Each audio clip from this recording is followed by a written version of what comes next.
नमस्कार दोस्तों, है निभारत में दोस्तों आप लोगों का एक बार फिर से स्वागत है। दोस्तों आप लोगों को पता है हमने है निभारत चैनल पर दोस्तों आरपीएससी के दोस्तों पुराने क्वेश्चन पेपरों की दोस्तों एक श्रृंखला शुरू की है, जिसका दोस्तों हम अभी तक दोस्तों हम कुल 14 क्वेश्चन पेपरों को हल कर चुके थे। दोस्तों आज का हमारा दोस्तों जो क्वेश्चन पेपर था वो 15वां पेपर था और दोस्तों हम इसका दोस्तों पार्ट 1 पहले बना चुके थे। अगर दोस्तों आपने अभी तक पार्ट 1 जाकर नहीं देखा है तो दोस्तों आप पार्ट 1 जाकर जरूर देखिएगा। दोस्तों आने वाले समय में दोस्तों आपको बहुत ही हेल्पफुल रहने वाला है। ठीक है दोस्तों, तो दोस्तों हम आप लोगों को बता दें, अगर आपको वीडियो की क्वालिटी कमजोर नजर आ रही है तो दोस्तों आप वीडियो की क्वालिटी बढ़ा सकते हैं और दोस्तों आप दोस्तों वीडियो के अंत तक जरूर बने रहेगा, क्योंकि दोस्तों यहाँ पर दोस्तों भारतीय इतिहास के दोस्तों जो पुराने क्वेश्चन पेपर है उनकी दोस्तों बहुत ही शानदार व्याख्या की जा रही है और दोस्तों इनकी दोस्तों व्याख्या के साथ में दोस्तों आपको समझाया भी जाएगा दोस्तों कि आखिर ऐसा क्यों हो रहा है और दोस्तों किस क्वेश्चन किस तरह से आने वाले समय में एग्जाम में आ सकते हैं। ठीक है दोस्तों, तो दोस्तों अगर आपने अभी तक है निभारत को दोस्तों लाइक और सब्सक्राइब नहीं किया है तो दोस्तों कर लीजिए और दोस्तों अपने दोस्तों को शेयर करना न भूले, क्योंकि दोस्तों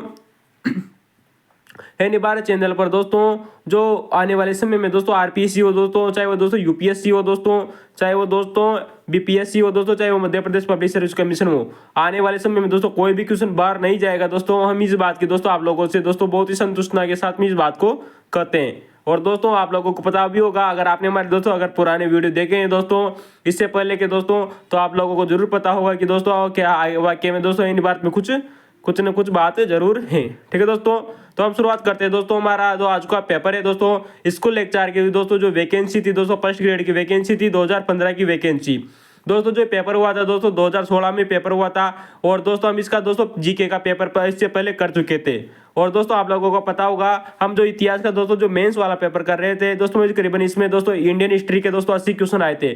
दोस्तों हम इसका पार्ट 1 पहले इसे कंप्लीट कर चुके हैं। आप हमारा दोस्तों इससे पहले वाला वीडियो जरूर देखेगा, तभी आपको दोस्तों पार्ट 1 तो समझ में जरूर आएगा। ठीक है दोस्तों तो दोस्तों हम शुरुआत करते हैं दोस्तों पार्ट 2 से दोस्तों और दोस्तों हमारा जो आज का जो क्वेश्चन है दोस्तों वो 21वां क्वेश्चन है, क्योंकि दोस्तों हम इससे पहले 20 क्वेश्चन कंप्लीट कर चुके थे। ठीक है दोस्तों आप एक बार फिर से अगर दोस्तों वीडियो की क्वालिटी कमजोर आ रही है दोस्तों तो आप वीडियो की क्वालिटी बढ़ाइए और दोस्तों वीडियो के अंत तक जरूर बने रहिएगा। ठीक है दोस्तों तो शुरुआत करते हैं दोस्तों। यहाँ पर एक क्वेश्चन नंबर 21 है, सूची 1 को सूची 2 से मिलाना था।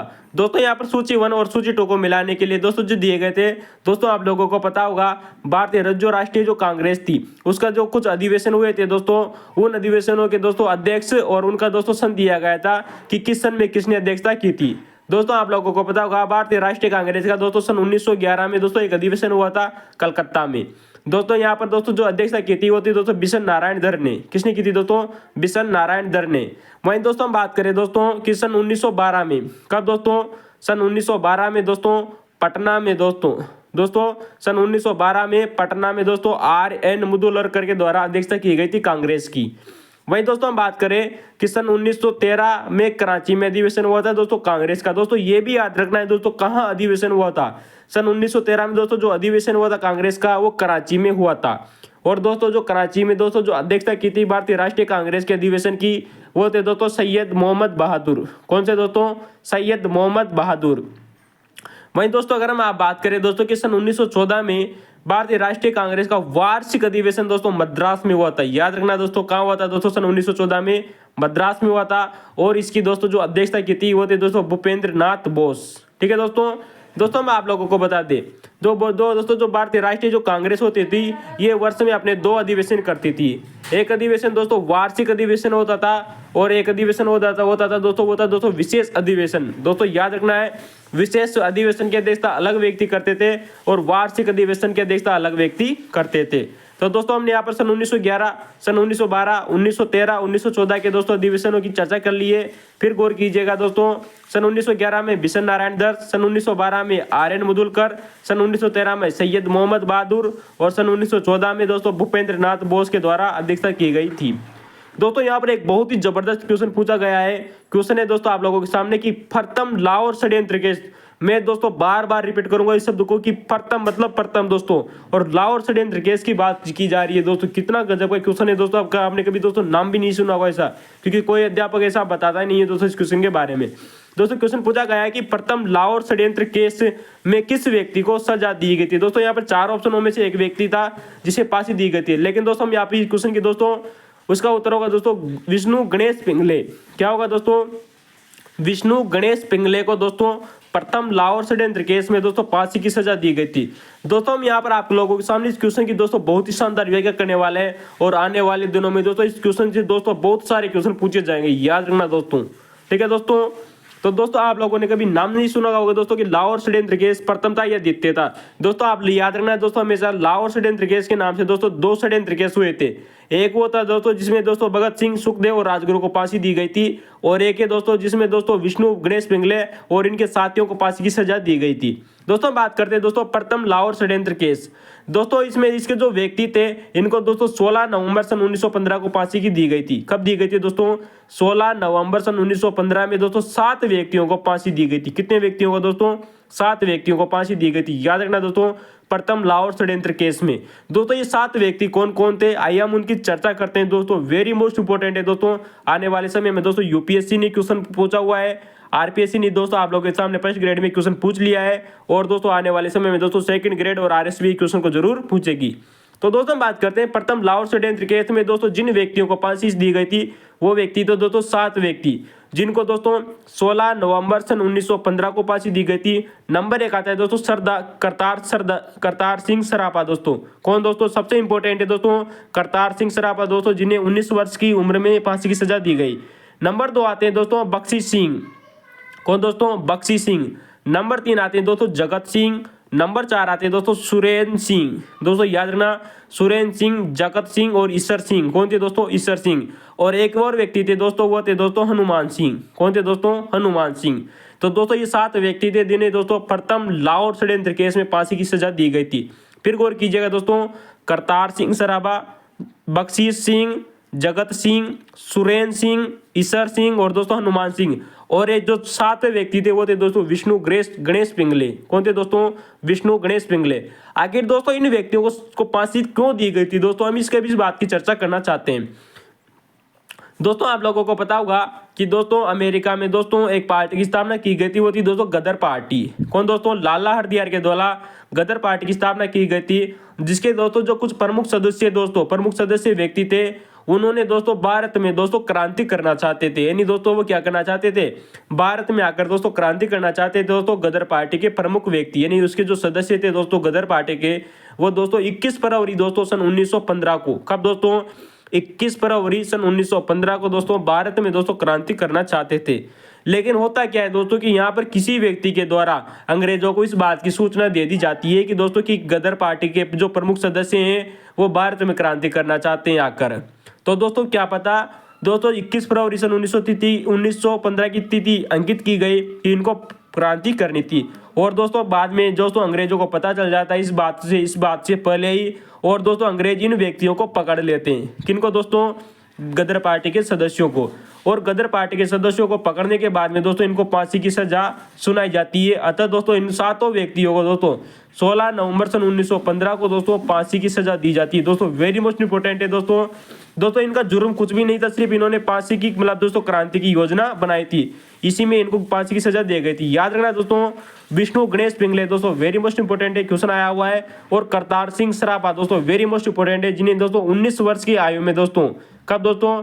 19 वर्ष की आयु में फांसी की सजा दी गई थी। क्वेश्चन पूछा जा सकता है आपसे।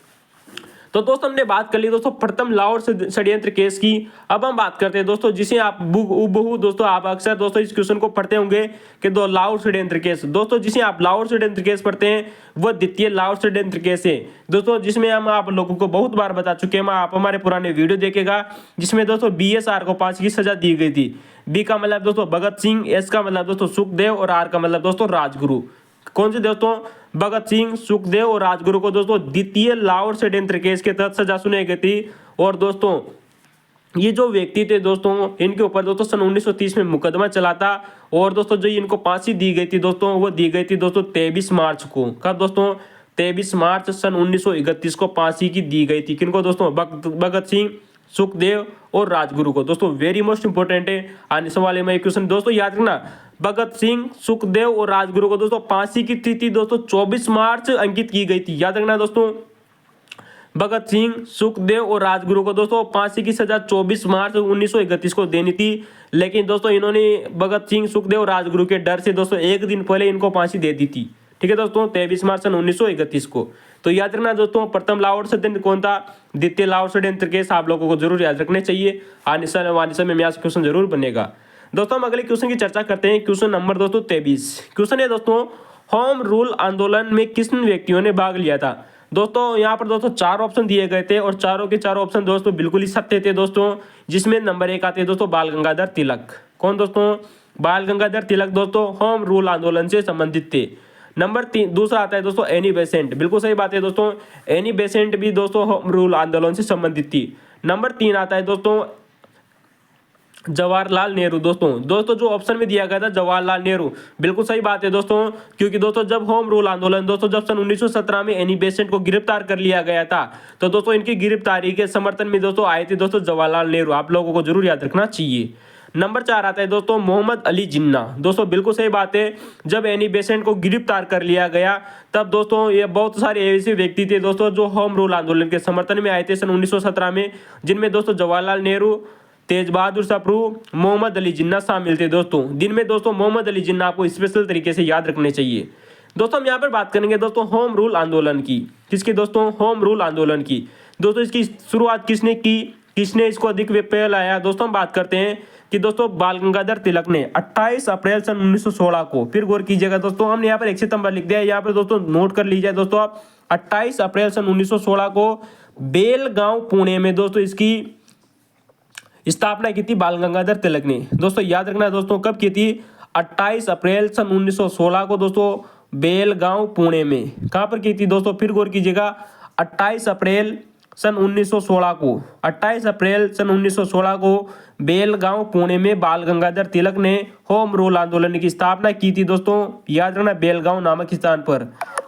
वहीं हम बात करें दोस्तों इसका जो नाम रखा गया था दोस्तों, जो होम रूल जो आंदोलन था इसका नाम रखा था दोस्तों तिलक ने, वह था दोस्तों महाराष्ट्र होम रूल लीग। दोस्तों वेरी मोस्ट इंपोर्टेंट है, क्वेश्चन आ सकता है दोस्तों, महाराष्ट्र होम रूल लीग की स्थापना किसने की थी। वहीं दोस्तों हम बात करें दोस्तों एनी बेसेंट की। दोस्तों एनी बेसेंट ने दोस्तों इस होम रूल आंदोलन की स्थापना दोस्तों 1 सितंबर सन 1916 को की थी। कब की थी दोस्तों, 1 सितंबर सन 1916 को की थी। अडियार नामक जो स्थान है दोस्तों वो है दोस्तों महाराष्ट्र में, वहां पर स्थापना की थी। और दोस्तों इन्होंने जो होम रूल लीग थी दोस्तों उसका नाम रखा था दोस्तों इंडियन होम रूल लीग। तो दोस्तों याद कीजिएगा, तिलक की जो लीग थी उसका नाम था दोस्तों महाराष्ट्र होम रूल लीग, और दोस्तों जो एनी बेसेंट की दोस्तों जो लीग थी वो थी दोस्तों इंडियन होम रूल लीग। वैसे दोस्तों हम इस क्वेश्चन की दोस्तों बहुत बार चर्चा कर चुके हैं, आप हमारे पुराने वीडियो जाकर जरूर देखिए।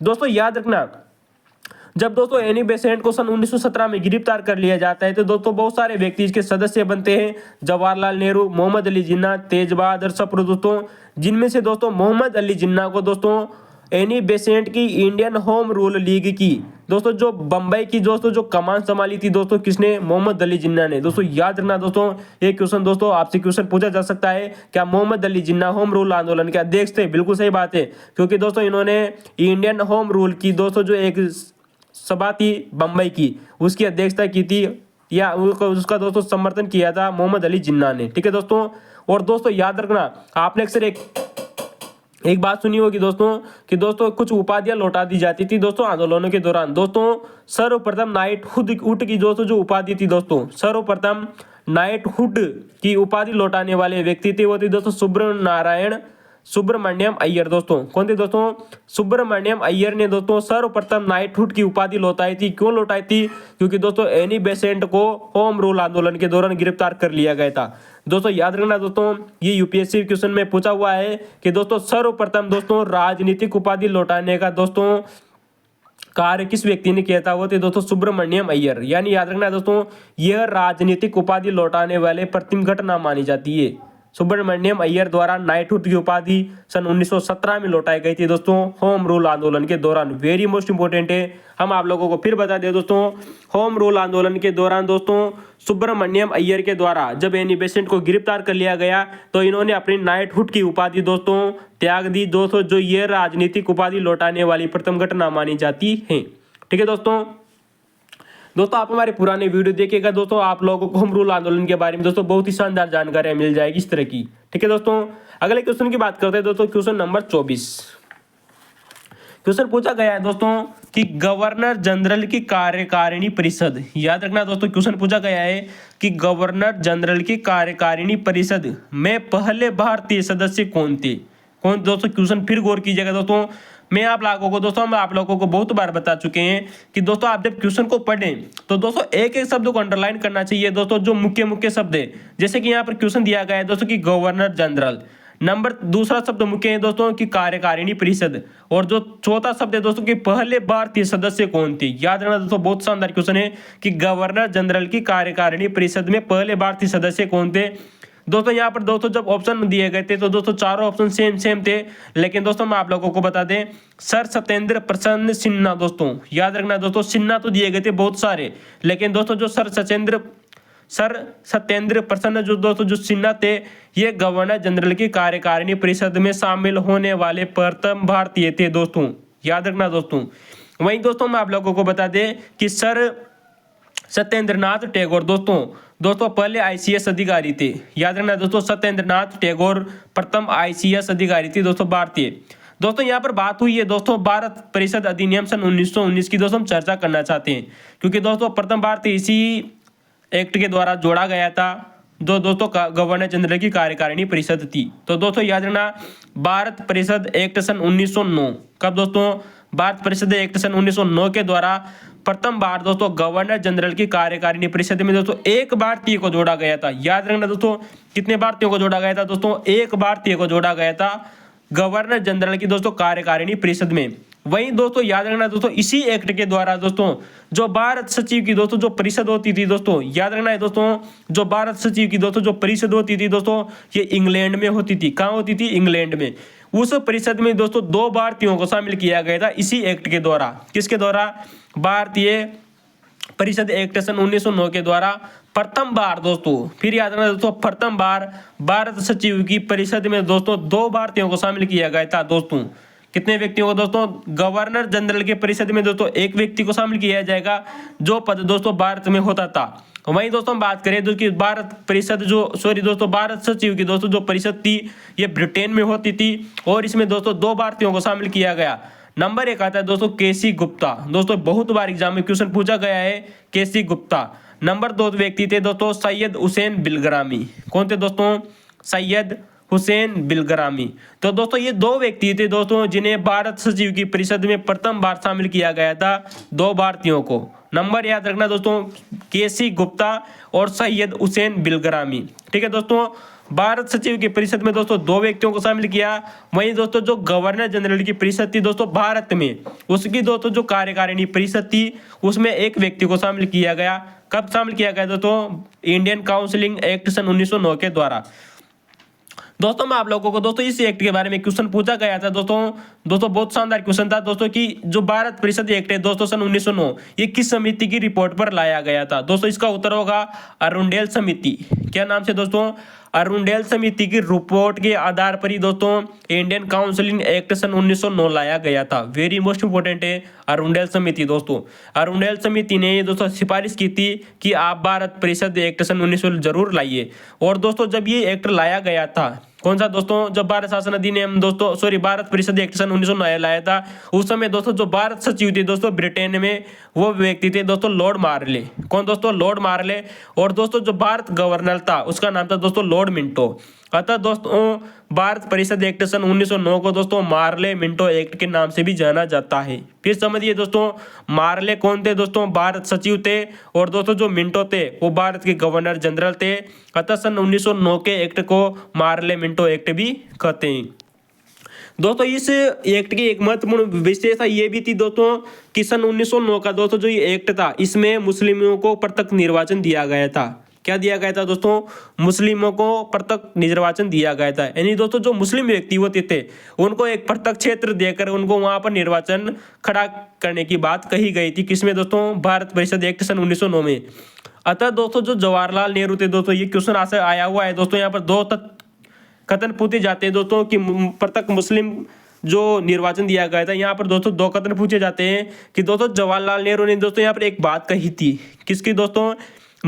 मुस्लिम प्रत्यक्ष निर्वाचन के बारे में जवाहरलाल नेहरू ने दोस्तों एक बात कही थी। उन्होंने कहा कि दोस्तों जो मुस्लिमों के चारों तरफ एक महान दीवार खड़ी कर दी गई है।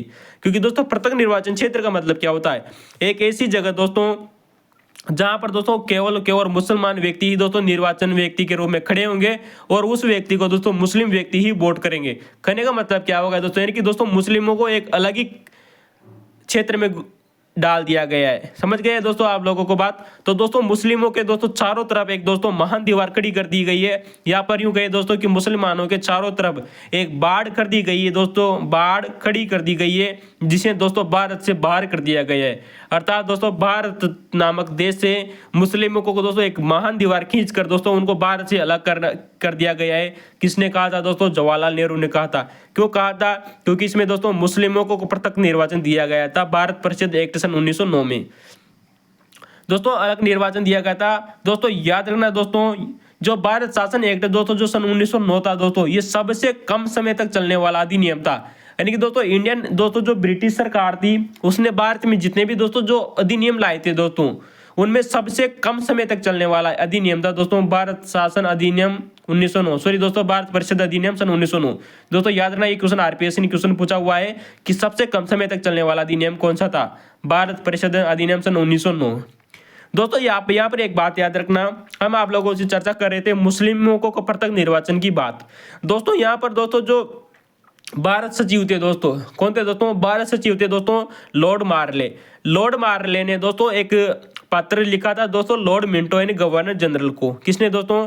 भारत सचिव जो मार्ले थे उन्होंने एक पत्र लिखा दोस्तों लॉर्ड मिंटो को, और उस पत्र में कहा था कि दोस्तों हम भारत परिषद एक्ट सन 1909 के द्वारा मुस्लिमों को प्रत्यक्ष निर्वाचन देते हैं, तथा ये दोस्तों जो मुस्लिम प्रत्यक्ष निर्वाचन है ये दोस्तों हम सांप्रदायिकता के बीज बो रहे हैं। दोस्तों यहाँ पर उन्होंने जो शब्द इस्तेमाल किए थे वो थे दोस्तों सांप के दांत बो रहे हैं। क्या नाम से दोस्तों क्वेश्चन आ सकता है दोस्तों आप लोगों के सामने कि हम सांप्रदायिकता के बीज बो रहे हैं, जो सांप के दांत बो रहे हैं दोस्तों, या फिर आप यूं कहें दोस्तों कि सांप के दांत बो रहे हैं जो आगे जाकर दोस्तों यानी दोस्तों भविष्य में बहुत ही भयंकर परिणाम देने वाले हैं। किसने कहा था दोस्तों?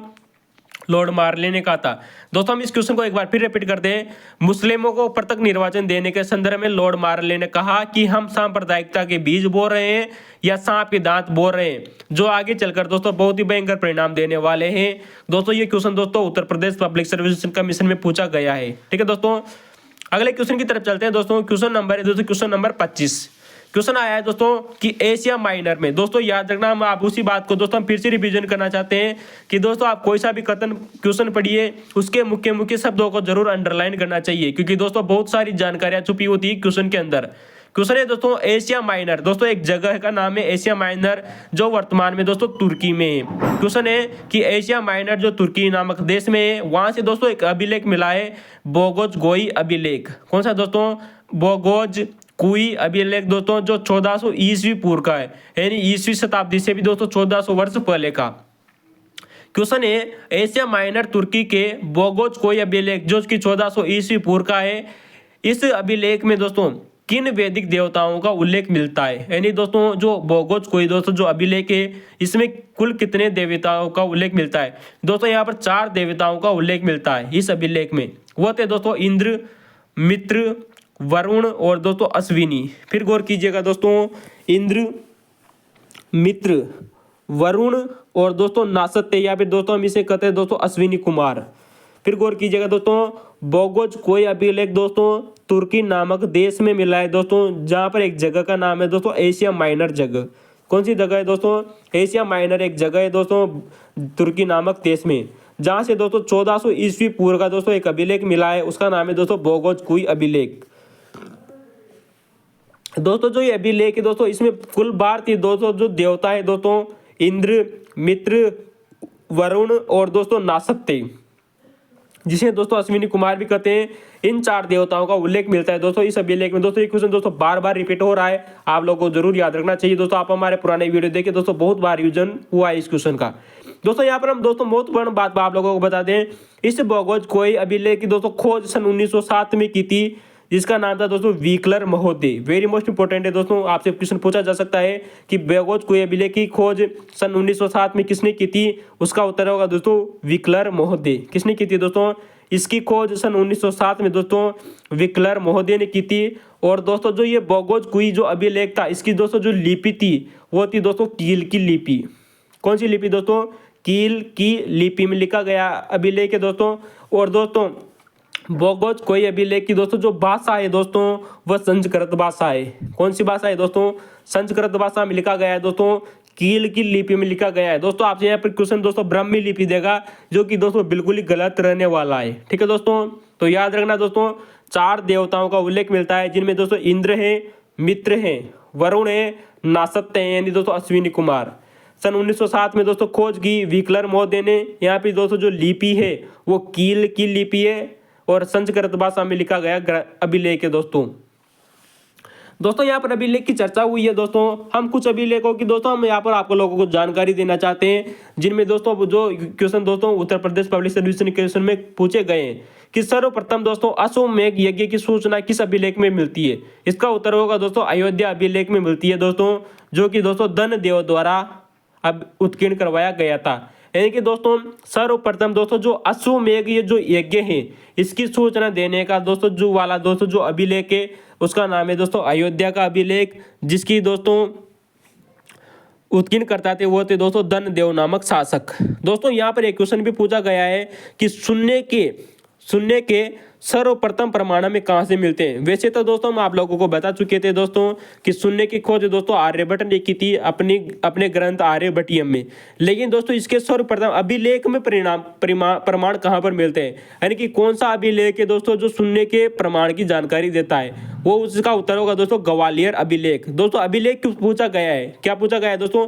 अभिलेख पूछा गया है कि शून्य के प्रमाण का दोस्तों जो अभिलेख है वो कौन सा है? वो इसका उत्तर होगा दोस्तों ग्वालियर का अभिलेख, जो कि दोस्तों मिहिर भोज के द्वारा उत्कीर्ण करवाया गया था। आप जानते हो दोस्तों गुर्जर प्रतिहार शासक था दोस्तों मिहिर भोज। वही हम बात करें दोस्तों कि दोस्तों भागवत धर्म क्वेश्चन पूछा गया है दोस्तों कि भागवत धर्म का प्रथम अभिलेख के प्रमाण कहाँ मिला है? दोस्तों यहाँ पर अभिलेख की चर्चा की गई है। किसकी दोस्तों? अभिलेख की चर्चा, यानी कि किस अभिलेख में भागवत धर्म का सर्वप्रथम प्रमाण मिला है? इसका उत्तर होगा दोस्तों गरुड़ स्तंभ लेख। कौन सा दोस्तों? गरुड़ स्तंभ लेख। और दोस्तों जो इसके दोस्तों जो लेखक मतलब दोस्तों इसको जो उत्कीर्ण करवाने वाले व्यक्ति था उसका नाम था दोस्तों हेलियोडोरस। क्या नाम से दोस्तों? गरुड़ स्तंभ लेख दोस्तों हेलियोडोरस के द्वारा उत्कीर्ण करवाया गया था।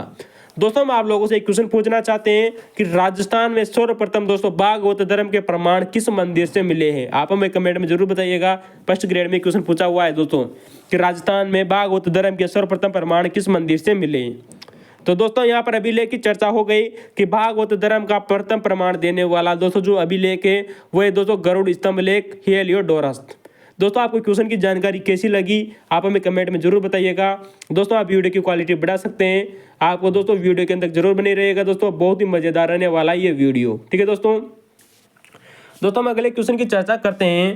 क्वेश्चन है कि दोस्तों राजा सुदास जिसका वर्णन दोस्तों ऋग्वेद में मिलता है। दोस्तों हम फिर आप लोगों से वही बात करना चाहते हैं दोस्तों, यहाँ पर प्रत्येक शब्द को अंडरलाइन कीजिएगा दोस्तों जो इंपॉर्टेंट होते हैं। दोस्तों यहाँ पर राजा सुदास इंपॉर्टेंट है। राजा सुदास जिसका वर्णन दोस्तों ऋग्वेद में वर्णित है कि उसने दोस्तों 10 राज्य युद्ध। कौन सा दोस्तों? 10 राज्य युद्ध, यानी दोस्तों 10 राजाओं का युद्ध। कौन सा दोस्तों? ऋग्वेद में वर्णित है कि दोस्तों जो राजा सुदास है उसने 10 राज्य युद्ध यानी 10 राजाओं का युद्ध लड़ा था। में 10 राजाओं को पराजित करने का दोस्तों काम किया था राजा सुदास ने। तो दोस्तों 10 राज्य युद्ध का में दोस्तों 10 राजाओं को पराजित किया। राजा सुदास किस जन से संबंधित था? क्वेश्चन पूछा गया है दोस्तों राजा सुदास किस जन से संबंधित था? ठीक है दोस्तों आप लोगों को क्या अगर दोस्तों इसका आंसर पता है दोस्तों तो कमेंट में जरूर बताइएगा। वरना दोस्तों हम अभी दोस्तों इस क्वेश्चन की दोस्तों बहुत ही शानदार व्याख्या करने वाले हैं जो अभी तक यहाँ से दोस्तों क्वेश्चन बन सकते हैं आप लोगों के लिए। ठीक है दोस्तों, तो दोस्तों जो राजा सुदास था दोस्तों ये दोस्तों त्रिशूल जन से संबंधित था। कौन सा दोस्तों? त्रिशूल जन। दोस्तों इसका उत्तर होगा दोस्तों त्रिशूल जन। दोस्तों त्रिशूल जन को दोस्तों भरत जन के नाम से भी जाना जाता है। किसके नाम से दोस्तों? भरत वंश के नाम से भी जाना जाता है। तो दोस्तों हम बात करेंगे दोस्तों राजा सुदास जिसका वर्णन दोस्तों ऋग्वेद में उल्लेखित है। और दोस्तों जो 10 राजयुद्ध बार बार में यहाँ पर क्वेश्चन पूछा जाता है दोस्तों 10 राजयुद्ध के बारे में। तो दोस्तों 10 राजयुद्ध आखिर हुआ क्या था दोस्तों? हुआ क्यों था दोस्तों? तुम आप लोगों को बता दें दोस्तों जो राजा सुदास था। कौन था दोस्तों? राजा जो सुदास था इसने अपने पुरोहित दोस्तों जो राजा होते थे उनका एक पुरोहित होता था। तो दोस्तों राजा सुदास ने अपने पुरोहित जो दोस्तों विश्वामित्र थे, कौन थे दोस्तों? विश्वामित्र। विश्वामित्र को दोस्तों अपने पुरोहित पद से हटा दिया था। किसने दोस्तों? राजा सुदास ने। याद रखना दोस्तों, राजा सुदास ने अपने पुरोहित दोस्तों विश्वामित्र को अपने पुरोहित पद से हटा दिया था और एक नए व्यक्ति को दोस्तों पुरोहित बनाया था। किसने दोस्तों? राजा सुदास ने। उस व्यक्ति का नाम है दोस्तों वशिष्ठ। किस नाम व्यक्ति को दोस्तों? वशिष्ठ नामक व्यक्ति को नया पुरोहित बनाया और जो अपना पुराना पुरोहित था विश्वामित्र, उसको हटा दिया था पुरोहित पद से। अतः दोस्तों विश्वामित्र ने राजा सुदास से बदला लेना चाहा। किसने दोस्तों? विश्वामित्र ने। तो दोस्तों जो विश्वामित्र है ये कुछ नए राजाओं के पास में जाते हैं और दोस्तों राजा सुदास इसका बदला लेने की कोशिश करते हैं। तो दोस्तों जो राजा सुदास था दोस्तों इन्होंने एक युद्ध होता है यहाँ पर, उसका नाम है दोस्तों 10 राज युद्ध। दोस्तों इंपॉर्टेंट, वेरी इंपॉर्टेंट बात है दोस्तों, यहाँ पर केवल ऋग्वेद दिया गया था। हम आप लोगों को बता दें 10 राज युद्ध दोस्तों ऋग्वेद के 7वें मंडल में उल्लेखित हैं। वेरी मोस्ट इंपॉर्टेंट है दोस्तों। कहाँ उल्लेखित है दोस्तों? ऋग्वेद के 7वें मंडल में 10 राज युद्ध का वर्णन मिलता है। दोस्तों ये युद्ध वर्तमान में किस जगह पर हुआ था दोस्तों, हम आप लोगों को बताते हैं। दोस्तों आपने अक्सर एक नदी सुनी होगी दोस्तों, उसका नाम है दोस्तों परुष्णी नदी, जिसे वर्तमान में दोस्तों रावी नदी कहते हैं। उस नदी के तट पर हुआ था दोस्तों 10 राज युद्ध। कहाँ पर हुआ था दोस्तों? 10 राज युद्ध दोस्तों परुष्णी नदी, जो कि दोस्तों रावी नदी के नाम से जानी जाती है वर्तमान समय में, जो कि दोस्तों वर्तमान समय में दोस्तों ये पाकिस्तान नामक देश में पंजाब प्रांत में पड़ती है। कहाँ पर हुआ था दोस्तों? पाकिस्तान के पंजाब प्रांत में हुआ था दोस्तों परुष्णी नदी के किनारे, या जिसे कहीं दोस्तों रावी नदी के किनारे। वेस्ट इंपॉर्टेंट है दोस्तों, आप लोगों से क्वेश्चन पूछा जा सकता है कि 10 राज युद्ध किस नदी के किनारे हुआ था? रावी नदी के किनारे। दोस्तों बात करें, एक तरफ दोस्तों राजा सुदास था जिसे दोस्तों पेज वन के नाम से जाना जाता था। किस नाम से दोस्तों? Page one. और एक तरफ से दोस्तों 10 जनों का एक संघ था दोस्तों, और एक तरफ दोस्तों राजा सुदास था केवल। ठीक है दोस्तों। तो दोस्तों यहाँ पर क्वेश्चन पूछा गया था कि राजा सुदास किस वंश से संबंधित था, यानी किस जन से संबंधित था। तो दोस्तों इसका उत्तर हम आप लोगों को बता चुके हैं दोस्तों, त्रिशूदन। कौन सा दोस्तों?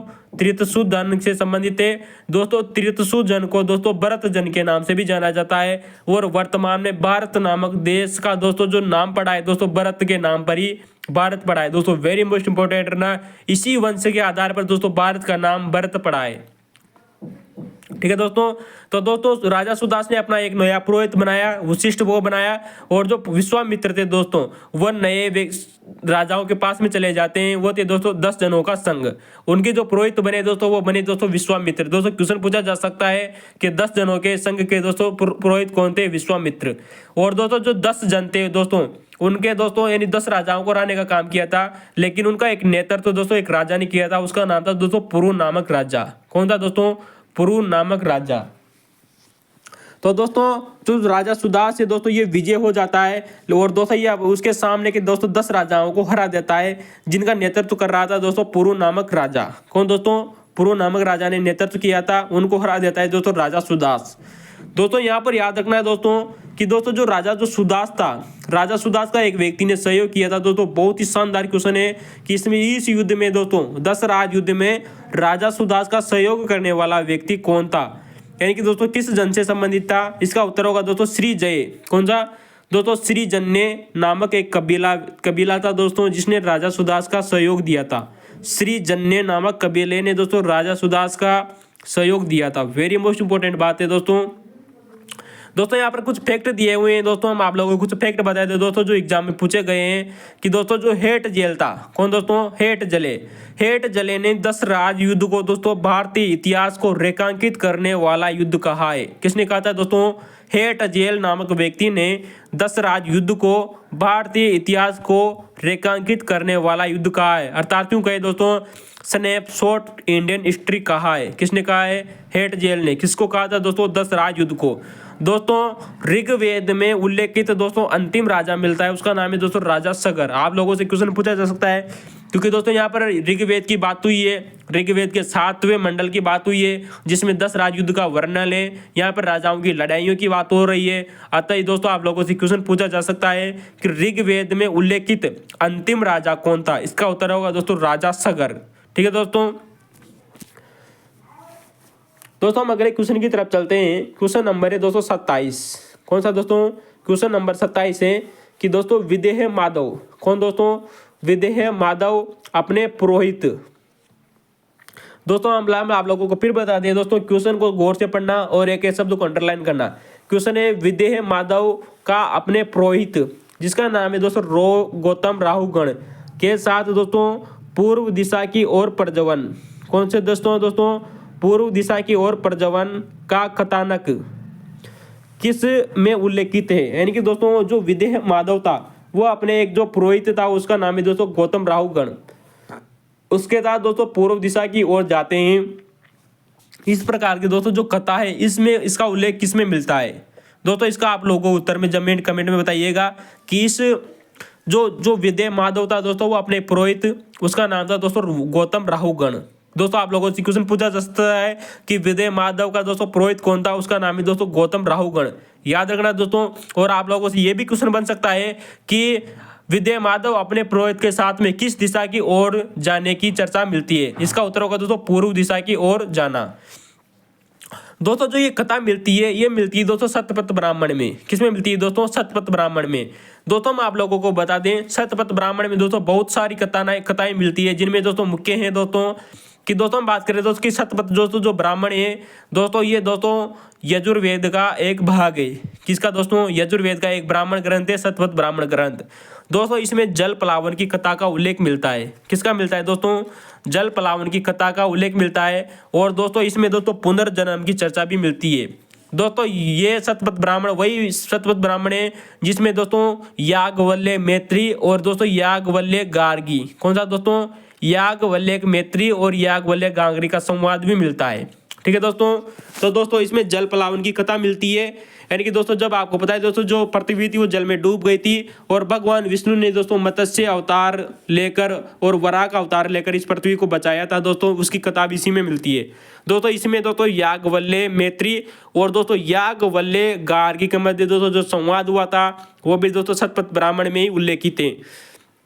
दोस्तों इसी में दोस्तों पुनर्जन्म का सिद्धांत भी इसी में दिया गया है। और दोस्तों याद रखना आप लोगों से दोस्तों जो भरत नामक दोस्तों जो राजा था, कौन था दोस्तों अश्विनी कुमार द्वारा चौवन्य ऋषि को दोस्तों यौवन दान देना का उल्लेख भी सत्यपथ ब्राह्मण में मिलता है। और दोस्तों दुष्यंत और भरत की कथा का और दोस्तों पुरुष में यज्ञ का उल्लेख भी दोस्तों सत्यपथ ब्राह्मण में मिलता है। वेरी मोस्ट इंपॉर्टेंट है दोस्तों, दुष्यंत राजा दुष्यंत और दोस्तों जो भरत की जो कथा मिलती है वो सत्यपथ ब्राह्मण में उल्लेखित है। दोस्तों हम अगले क्वेश्चन की बात करते हैं। क्वेश्चन नंबर दोस्तों 28। दोस्तों क्वेश्चन पूछा गया है कि कौन से बौद्ध ग्रंथ, दोस्तों क्वेश्चन दिया गया है कि बौद्ध ग्रंथ अंगुत्तर निकाय। दोस्तों हम आप लोगों को बहुत बार बता चुके हैं कि बौद्ध ग्रंथ दोस्तों जो अंगुत्तर निकाय है इसमें दोस्तों जो 6वीं शताब्दी ईस्वी पूर्व का है। कब का है दोस्तों? 6वीं शताब्दी ईस्वी पूर्व का में कितने महान जनपदों और गणराज्यों का उल्लेख करता है? दोस्तों क्वेश्चन बहुत ही शानदार पूछा गया है कि दोस्तों एक बौद्ध ग्रंथ आता है उसका नाम है दोस्तों अंगुत्तर निकाय। क्या नाम से दोस्तों? अंगुत्तर निकाय एक ग्रंथ है दोस्तों। इसमें दोस्तों 6वीं शताब्दी ईस्वी पूर्व के दोस्तों कितने महाजनपदों व गणराज्यों का उल्लेख मिलता है। दोस्तों अक्सर आपने लोगों को एक क्वेश्चन तो दोस्तों सुना ही होगा कि 16 महाजनपदों का उल्लेख मिलता है, लेकिन दोस्तों सबसे इंपॉर्टेंट बात है कि इसमें कितने गणराज्यों का उल्लेख मिलता है। बहुत ही शानदार क्वेश्चन है दोस्तों, आप इसका उत्तर दोस्तों जरूर चेक कीजिएगा। दोस्तों इसका उत्तर होगा दोस्तों इसमें 16 महाजनपदों का उल्लेख मिलता है। दोस्तों हम आप लोगों को बहुत बार बता चुके हैं कि बौद्ध ग्रंथ दोस्तों अंगुत्तर निकाय और दोस्तों जैन धर्म भगवती सूत्र में दोस्तों 16 महाजनपदों का उल्लेख मिलता है। परंतु याद रखना दोस्तों अंगुत्तर निकाय में दोस्तों 10 गणराज्यों का उल्लेख भी मिलता है। कितने गणराज्यों का उल्लेख मिलता है दोस्तों? 10 गणराज्यों का उल्लेख भी मिलता है। दोस्तों क्वेश्चन बहुत शानदार था। दोस्तों हम आप लोगों को बता दें कि दोस्तों एक जैन ग्रंथ भी आता है उसका नाम है दोस्तों भगवती सूत्र। कौन सा दोस्तों? जैन ग्रंथ भगवती सूत्र में दोस्तों 16 महाजनपदों का उल्लेख भी मिलता है। ठीक है दोस्तों, वहीं दोस्तों हम आप लोगों को बता दें दोस्तों दक्षिण भारत का एक ग्रंथ है उसका नाम है दोस्तों शिल्पकादिरम। कौन सा दोस्तों? शिल्पकादिरम, जिसमें दोस्तों 3 महाजनपदों का उल्लेख मिलता है। उसमें दोस्तों मगध, अवंती और मगध और दोस्तों जो अस्मक था दोस्तों और एक गांधार का, इसका उल्लेख मिलता है दोस्तों शिल्पकादिरम ग्रंथ में। ठीक है दोस्तों आप हमें कमेंट में जरूर बताइएगा कि दोस्तों जनौसुत नामक ग्रंथ में दोस्तों कितने महाजनपदों का उल्लेख मिलता है। फिर गौर कीजिएगा दोस्तों जनवंशुत नामक ग्रंथ में कितने महाजनपदों का उल्लेख मिलता है? आप हमें कमेंट में बताइएगा। हम इसकी चर्चा दोस्तों हम बहुत पहले कर चुके हैं, आप हमारे पुराने वीडियो जरूर देखिए। ठीक है दोस्तों। अगला क्वेश्चन है कि किस शासक के काल में, अगला क्वेश्चन है कि किस शासक के काल में 3 महान उपदेशकों, किस शासक के काल में 3 महान उपदेशकों, जिनमें नंबर व्यक्ति आता है दोस्तों बुद्ध, नंबर 2 व्यक्ति है दोस्तों महावीर, कौन दोस्तों? महावीर। और नंबर 3 है दोस्तों मखली गोसाल, कौन दोस्तों? मखली गोसाल। भगवान बुद्ध, महावीर स्वामी और जो मखली गोसाल थे इन्होंने अपनी मृत्यु प्राप्त की थी किस राजा के समय? बहुत अच्छी क्वेश्चन बहुत अच्छा है कि एक ऐसा शासक जिसके शासन काल के दौरान इन भारतीय इतिहास के 3 महान दार्शनिकों की मृत्यु होती है। उस राजा का नाम क्या था? यानी उन्होंने अपना निर्वाण प्रवाद किया, यानी मृत्यु हुई। उस राजा का नाम है अजातशत्रु। हम बहुत बार आप लोगों को पुरानी वीडियो में बता चुके हैं। आप हमारे पुराने वीडियो देखिए, मजा आएगा इस क्वेश्चन के बारे में। अजातशत्रु वही व्यक्ति है जिन्होंने कहा था कि भगवान बुद्ध भी क्षत्रिय है और मैं भी क्षत्रिय हूँ। किसने कहा था? अजातशत्रु ने कहा था। और अजातशत्रु ने कहा था कि भगवान बुद्ध भी 80 वर्ष के हैं और मैं भी 80 वर्ष का हूँ। किसने कहा था? अजातशत्रु ने। हम यहाँ पर भगवान बुद्ध की चर्चा करना चाहते हैं। जो भगवान बुद्ध थे इनका जन्म और जिस तरह से भगवान बुद्ध, महावीर स्वामी और मखली गोसाल की मृत्यु और अजातशत्रु के समय हुई, उसी तरह आप लोगों को एक बात याद रखना चाहिए कि भगवान बुद्ध का जन्म और इन्होंने वन की ओर प्रस्थान जब किया था, यानी संबोधि यात्रा, कौन सी संबोधि यात्रा, और इनकी जो महापरिनिर्वाण था, यानी कि महापरिनिर्वाण यानी मृत्यु, यानी कि जन्म, महापरिनिर्वाण और जो संबोधि यात्रा थी वो एक ही तिथि को हुई थी। वो तिथि थी Vaishakh Purnima. Very most important है आप लोगों से पूछा जा सकता है कि बौद्ध धर्म में जो वैशाख पूर्णिमा का अर्थ क्यों इंपॉर्टेंट है? क्योंकि इसमें एक ही तिथि को भगवान बुद्ध का जन्म भी हुआ था और इनकी मृत्यु भी महापरिनिर्वाण जो हुआ था वो 80 वर्ष की उम्र में वैशाख पूर्णिमा को हुआ था। जन्म वैशाख पूर्णिमा को था, मृत्यु भी वैशाख पूर्णिमा को थी। और जो इन्होंने संबोधि यात्रा शुरू की थी वो भी वैशाख पूर्णिमा को की थी। तो याद रखना ठीक है बहुत अच्छा क्वेश्चन है, आप लोगों से दिया जा सकता है कि निम्न में से भगवान बुद्ध ने वैशाख पूर्णिमा के दिन कौन सा कार्य नहीं किया था? तो जन्म भी हुआ, मृत्यु भी हुई। भगवान बुद्ध की जो मृत्यु थी वह 80 वर्ष की उम्र में हुई थी। याद रखना क्वेश्चन पूछा गया है यूपीएससी के द्वारा। इनकी मृत्यु हिरण्यवती नामक नदी के किनारे हुई थी। याद रखना किस नदी के किनारे हुई थी? हिरण्यवती नदी के किनारे भगवान बुद्ध की मृत्यु हुई थी। और जिस जगह पे हुई थी वह थी कुशीनगरा। तो कुशीनारा में इनकी मृत्यु हुई थी। याद रखना हिरण्यवती नदी थी, 80 वर्ष की उम्र में मृत्यु हुई है। वैशाख पूर्णिमा को मृत्यु हुई थी। ठीक है दोस्तों हम इस क्वेश्चन की चर्चा करें तो भगवान बुद्ध की जो मृत्यु हुई थी तब एक व्यक्ति था, उसका नाम था महाकश्यप। महाकश्यप ने भगवान बुद्ध के जो अवशेष थे, यानी कि इनकी मृत्यु के बाद में जो इनकी अस्थियां थी, उन अस्थियों को महाकश्यप नामक व्यक्ति ने मल्ल राज्य के जो संस्थागार थे, कौन थे मल्ल राज्य के संस्थागारों में रखा था, सुरक्षित रखा था। किस व्यक्ति ने? महाकश्यप ने। ये यूजीसी नेट में क्वेश्चन पूछा गया है बहुत शानदार क्वेश्चन है कि महाकश्यप नामक व्यक्ति ने भगवान बुद्ध के अवशेषों को किस जगह पर रखा, सुरक्षित रखा था? वो था मल्लों के जो मल्ल राज्य था उसके संस्थागारों में रखा था। हम वही बात करें कि जो भगवान बुद्ध की जो मृत्यु हो गई थी, तो भगवान बुद्ध की मृत्यु के बाद में एक भिक्षु का नाम आता है द्रोण नामक भिक्षु। याद रखना द्रोण नामक भिक्षु ने भगवान बुद्ध की जो अवशेष थे या हड्डियां थी इनके अवशेषों की बात करें या फिर मरने के बाद में कुछ अवशेष बचे, इनको 8 भागों में बांटा था। याद रखना द्रोण नामक भिक्षु ने भगवान बुद्ध के अवशेषों को 8 भागों में बांटा है। ये क्वेश्चन आरपीएससी ने पूछा हुआ है। याद रखना कितने भागों में बांटा है? 8 भागों में बांटा है। इस बात का वर्णन कहाँ मिलता है? याद रखना कि द्रोण नामक भिक्षु के द्वारा भगवान बुद्ध के अवशेषों को 8 भागों में बांटा गया। इस बात की जानकारी हमें एक ग्रंथ आता है, उसका नाम है महापरिनिर्वाण। कौन सा महापरिनिर्वाण सूत्र। याद रखना महापरिनिर्वाण सूत्र एक ग्रंथ मिलता है, उसमें इस बात की जानकारी मिलती है कि द्रोण नामक भिक्षु ने 8 भागों में बांटा था भगवान बुद्ध के अवशेषों को। जिनमें दोस्तों याद रखना जिन जगहों पर दोस्तों 8 स्तूप बनाए गए, यानी कि 8 अवशेषों को बांट दिया गया, जिन्हें दोस्तों अलग अलग जगह ले जाया गया, जिन पर दोस्तों 8 स्तूप बनाए गए। दोस्तों याद रखना 7 स्तूपों का निर्माण दोस्तों क्षत्रियों ने करवाया था, जबकि दोस्तों जो एक स्तूप था उसका निर्माण ब्राह्मण नामक एक व्यक्ति के द्वारा ब्राह्मण ने करवाया था। क्योंकि दोस्तों जबकि याद रखना एक क्वेश्चन इंपॉर्टेंट है, क्यों इंपॉर्टेंट है, क्योंकि दोस्तों भगवान बुद्ध दोस्तों ब्राह्मणों के दोस्तों कट्टर विरोधी थे। कौन दोस्तों? भगवान बुद्ध। जबकि दोस्तों याद रखना एक ब्राह्मण व्यक्ति के द्वारा इनकी हड्डियों के ऊपर एक अवशेष बनाया गया था, एक स्तूप बनाया गया था, जबकि दोस्तों 7 स्तूपों का निर्माण क्षत्रियों ने करवाया था, 7 क्षत्रियों ने और एक ब्राह्मण ने। ठीक है दोस्तों, तो याद रखना दोस्तों कश्यप नामक व्यक्ति याद रखना चाहिए, द्रोण नामक आपको लोगों को याद रखना चाहिए। 8 भागों में बांटा महापरिनिर्वाण सूत्र में इस बात की जानकारी मिलती है। दोस्तों एक बार यूपीएससी ने क्वेश्चन पूछा हुआ है और दोस्तों आरपीएससी ने भी दोस्तों यहाँ से क्वेश्चन पूछा हुआ है कि जब दोस्तों महात्मा बुद्ध की दोस्तों जब मृत्यु हुई थी तो दोस्तों इन्होंने सबसे अंतिम उपदेश किस व्यक्ति को दिया था? किस व्यक्ति को दिया था? यानी कि भगवान बुद्ध ने अपनी मृत्यु के से पहले एक व्यक्ति को उपदेश दिया था, वो व्यक्ति था दोस्तों सुभद्र। कौन थे दोस्तों? सुभद्र नामक व्यक्ति को दोस्तों इन्होंने अंतिम उपदेश दिए थे। किसने दिए थे? महात्मा बुद्ध ने। दोस्तों क्वेश्चन यूपीएससी ने भी पूछा हुआ है और दोस्तों आरपीएससी ने भी पूछा हुआ है। दोस्तों एक बात याद रखना दोस्तों चंदू नामक दोस्तों इनकी मृत्यु क्यों हुई थी दोस्तों हम आप लोगों को बता दें कैसे हुई थी कि दोस्तों जो चुंद नामक एक दोस्तों करमार था, जब करमार करता होता है दोस्तों जो लोहार व्यक्ति वो थे ना दोस्तों, लोहार नामक दोस्तों जाति का एक व्यक्ति था, उसका नाम था दोस्तों चुंद। तो चुंद नामक दोस्तों एक करमार यानी दोस्तों लोहार व्यक्ति ने भगवान बुद्ध को दोस्तों सुअर का मांस खिला दिया था। क्या खिला दिया था दोस्तों? सुअर का मांस खिला दिया था दोस्तों चुंद नामक व्यक्ति ने भगवान बुद्ध को।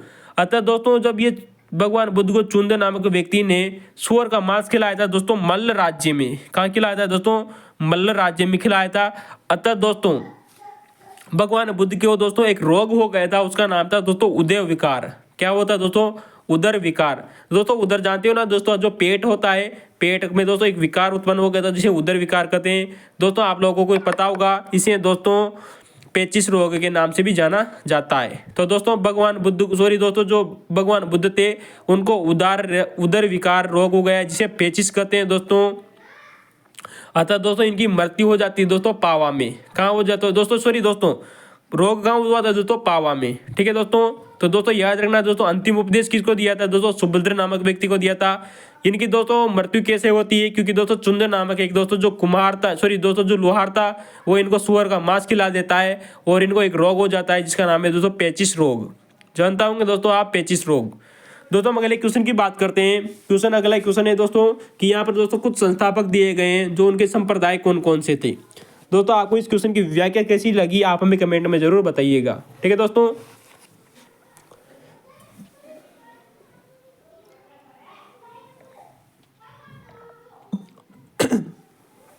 हम क्वेश्चन की बात करना चाहते हैं।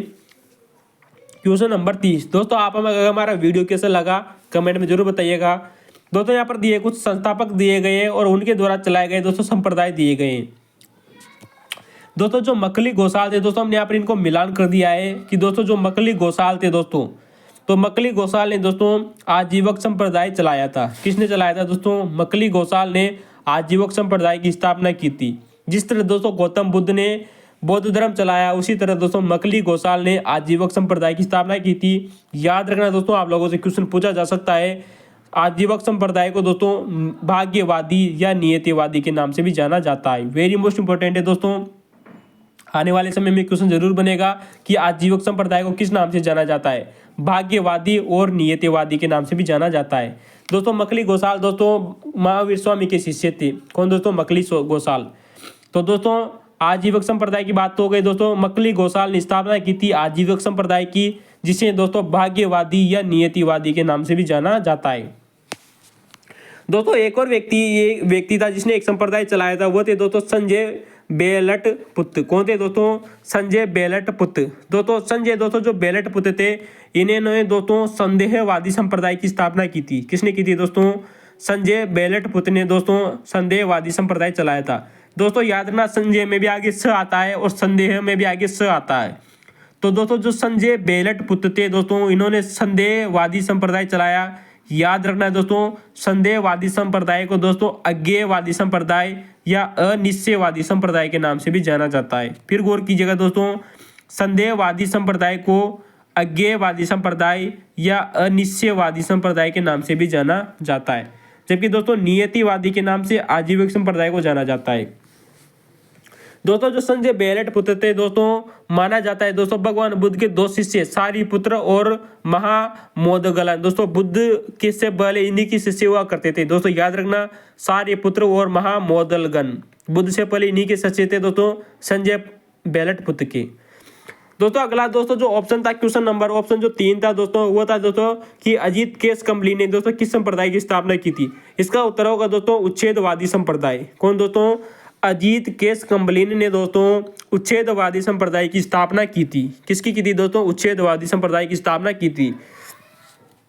दोस्तों याद रखना, अजीत केस कंबलिन के द्वारा उच्छेदवादी संप्रदाय की स्थापना की गई।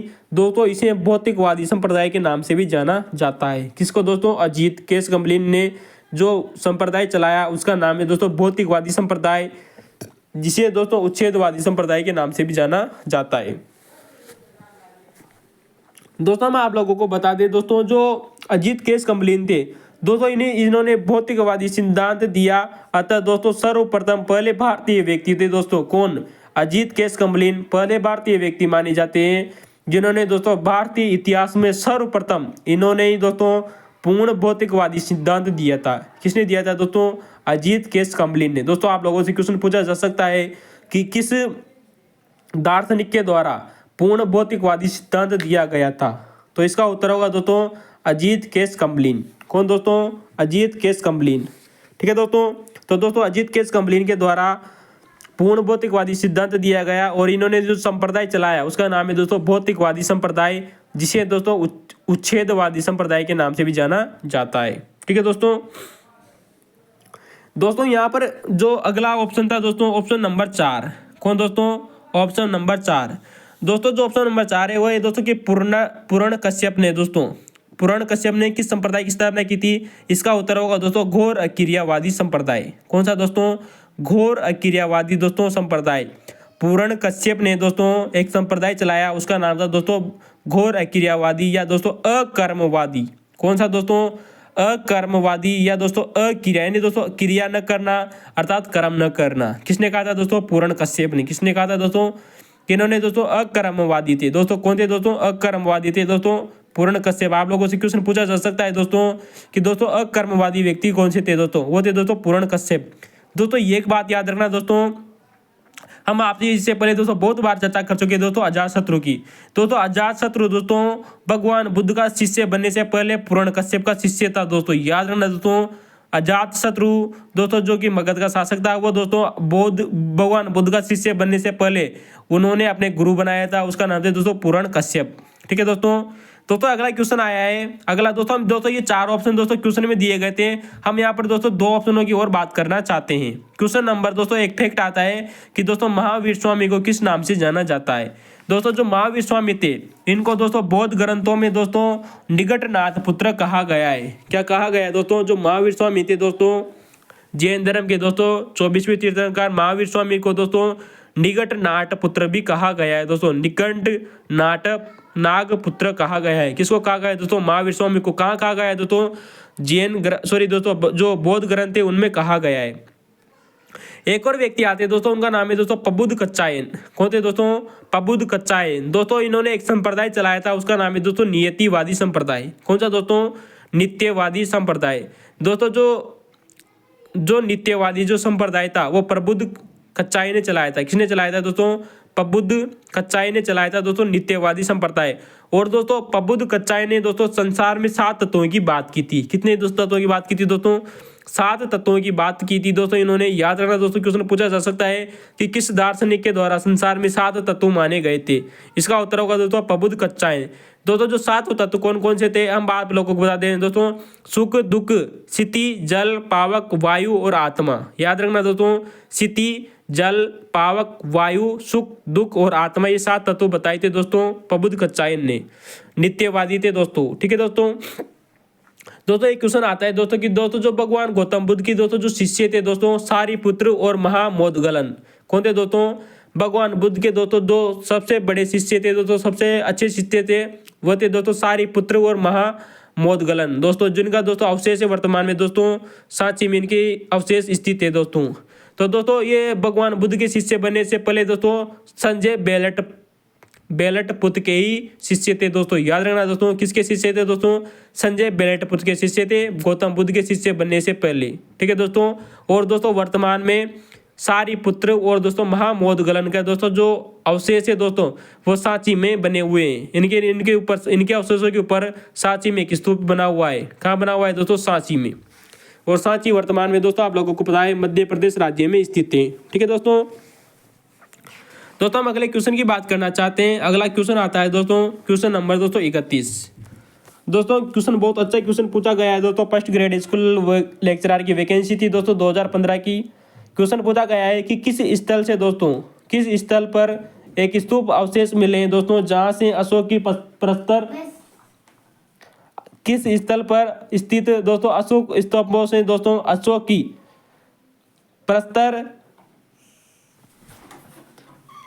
की प्रस्तर प्रतिमा मिली है दोस्तों। क्वेश्चन है कि किस स्थल पर स्थित स्तूप अवशेषों से दोस्तों अशोक की प्रस्तर यानी दोस्तों पत्थर की प्रतिमा पर दोस्तों उद्भूत, कब दोस्तों?